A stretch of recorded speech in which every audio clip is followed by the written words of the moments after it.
অনির্বাচিত বিএনপি নেতা হাবিবুর রহমান হাবিবকে দিয়ে খাল খনন উদ্বোধন এবং স্থানীয় এমপিকে খাল খনন কর্মসূচিতে বাধা দেওয়ার প্রতিবাদেও উপজেলা নির্বাহী অফিসারের অপসারণের দাবিতে ইস্যুটিতে মানববন্ধন অনুষ্ঠিত।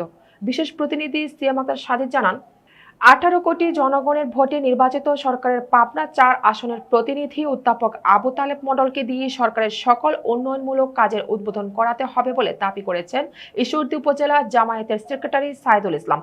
অনির্বাচিত বিএনপি নেতা হাবিবুর রহমান হাবিবকে দিয়ে দাসুরিয়ায় খাল খনন উদ্বোধন এবং স্থানীয় এমপিকে খাল খনন কর্মসূচিতে বাধা দেওয়ার প্রতিবাদে ও উপজেলা নির্বাহী অফিসারের অপসারণ দাবিতে গতকাল সকালে রেলগেটে জামায়াত ইসলামের পক্ষ থেকে আয়োজিত মানববন্ধনে তিনি এই দাবি করেন।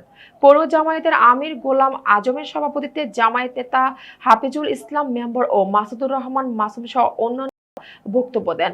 ঈশ্বরদীতে ইউএনওর অপসারণ দাবিতে জামায়াতের মানববন্ধনে মাননীয় প্রধানমন্ত্রীর ঘোষিত খাল খনন কর্মসূচিতে বাধা প্রদান ও সরকারি কাজে অসহযোগিতার অভিযোগ এনে ঈশ্বরদী উপজেলা নির্বাহী কর্মকর্তা ইউএনও হাসান মোহাম্মদ সোহাইবের অপসারণ দাবিতে মানববন্ধন অনুষ্ঠিত হয়েছে।